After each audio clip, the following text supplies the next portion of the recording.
शादी का माहौल था। चारों ओर रोशनी, हंसी खुशी और संगीत की गूंज थी। मेहमान आपस में बातें कर रहे थे, बच्चे खेल रहे थे और दूल्हा दुल्हन की तैयारियां हो रही थीं। तभी अचानक बाहर से शोर शराबे की आवाज आई। ढोल नगाड़ों की गूंज के साथ कोई बारात आ रही थी, लेकिन ये कोई आम बारात नहीं थी। ये भूतों की बारात थी।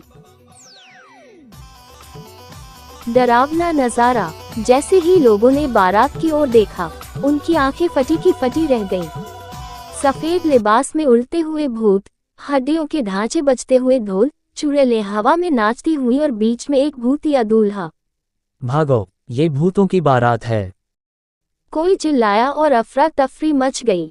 सभी मेहमान इधर उधर भागने लगे। 2 भूतों की मान। दुल्हन के पिता घबराए हुए भूतों के सामने हाथ जोड़कर बोले, आप यहाँ क्यों आए हैं? कृपया हमें माफ कर दीजिए।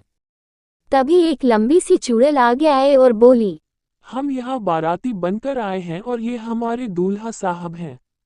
हम तुम्हारी बेटी से इसकी शादी करवाने आए हैं।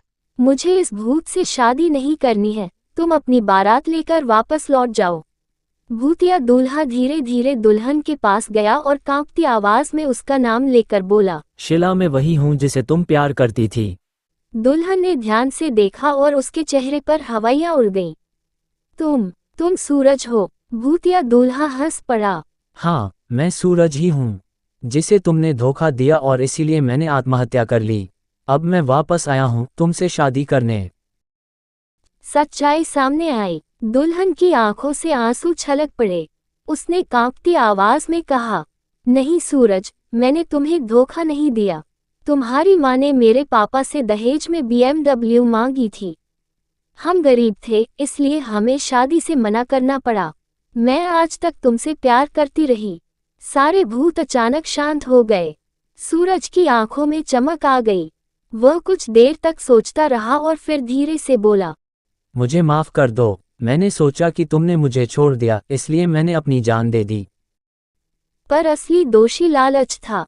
एक कंकाल हंसते हुए बोला, चलो भाई, यहाँ तो प्यार की जीत हो गई। एक भूतिया पंडित बोला, अब हम बिना शादी के यहाँ से वापस नहीं जा सकते। चलो, नाचो गाओ। लेकिन सूरज मुस्कुराया और कहा, नहीं, मैं अब दुल्हन को तकलीफ नहीं दूंगा। मैं चला जाऊंगा। उसकी आत्मा धीरे धीरे हवा में घुलने लगी और सारे भूत भी गायब हो गए। और फिर धूमधाम से उसकी शादी पूरी हुई।